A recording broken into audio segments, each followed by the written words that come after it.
everyone. It's, as always, a great pleasure to be in Munich. And I'm grateful to those groups who have arranged this meeting, giving me yet further opportunity to share with you my information. And that is what it is, information. I am a purveyor of information. I am not a religious freak or a religious holy man. I'm not trying to change your religion or to push you into directions in which you have no intention of going. I come simply by invitation to share with you my information, which I have been peddling around the world for many years, which I believe, if you would take seriously, if you would in fact, if you do in fact believe them, you would agree is probably the most important information that you could become aware of. Now, in these introductory words, I am really speaking to those in the audience who are attending one of these talks for the very first time.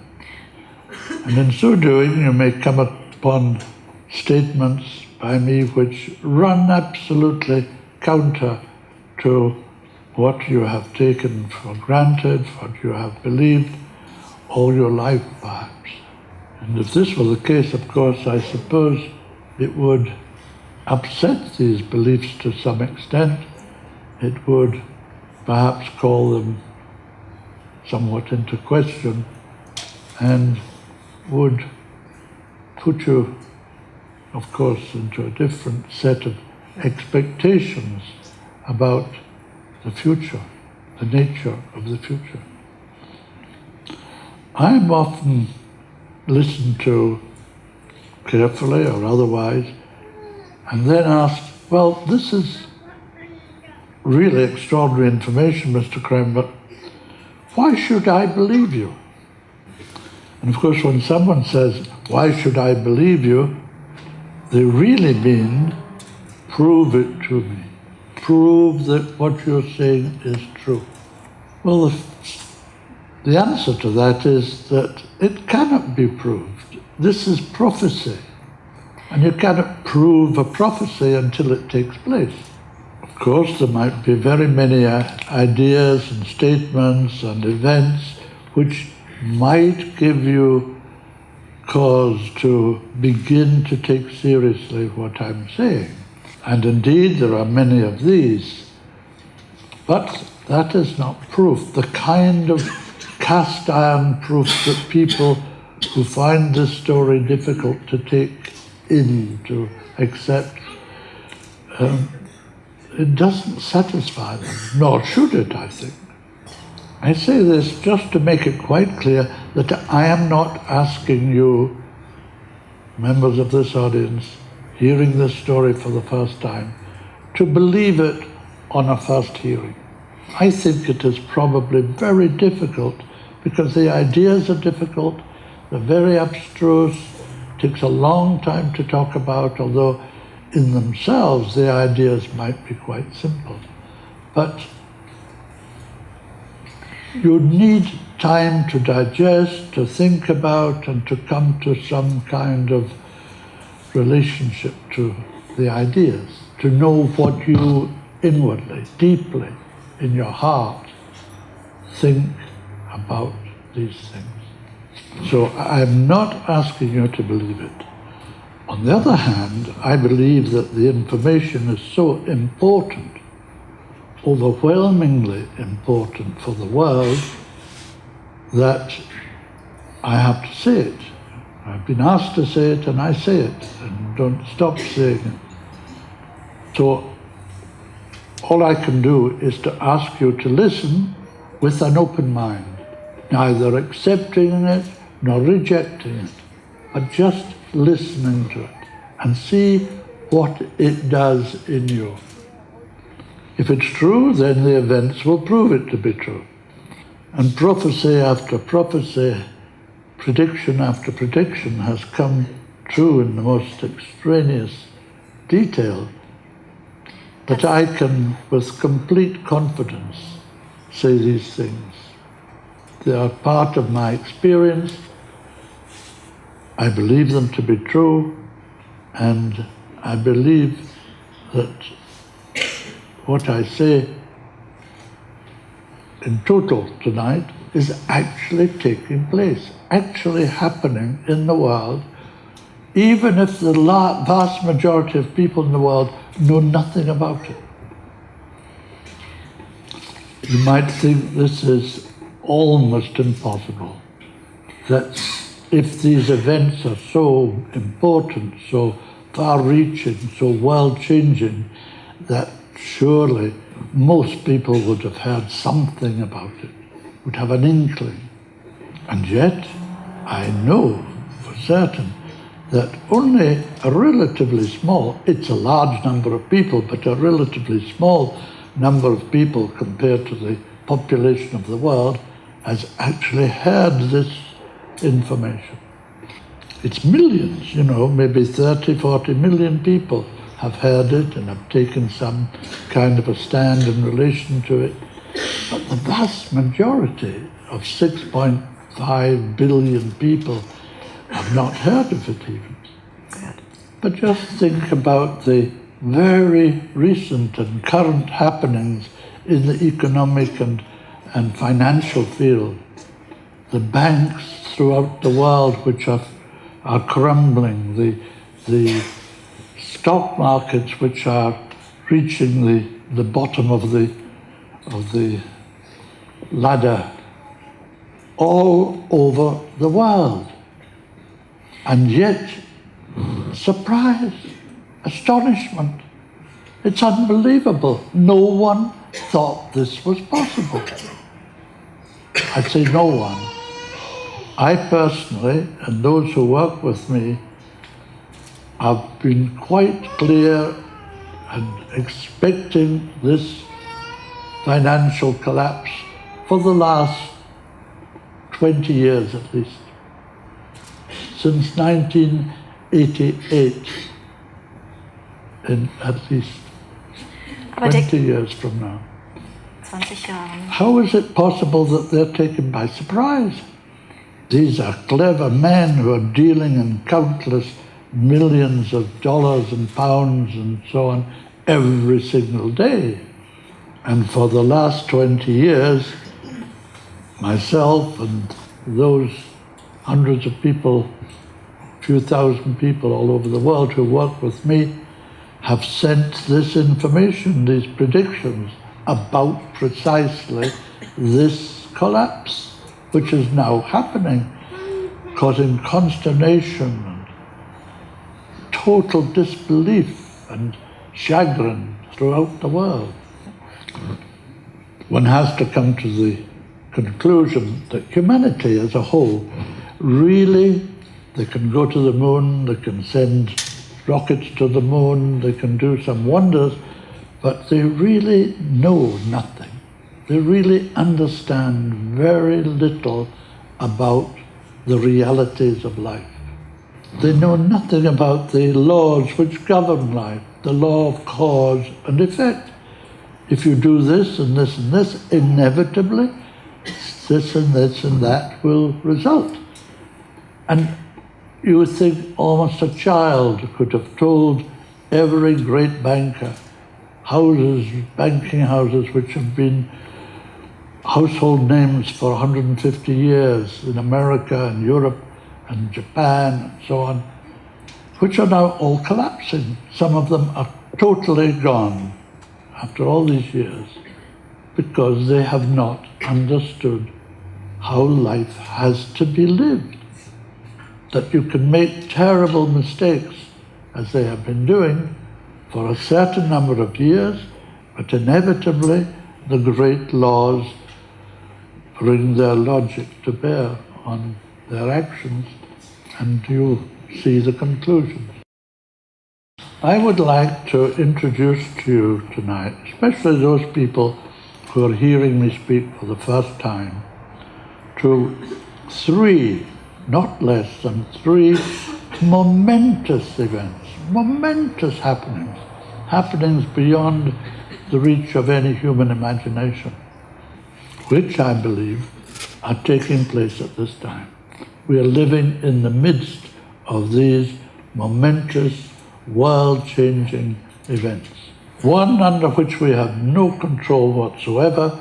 It's an astronomical event taking place in cosmos, and all we can do is register it and live as a result according to the change in energies which takes place.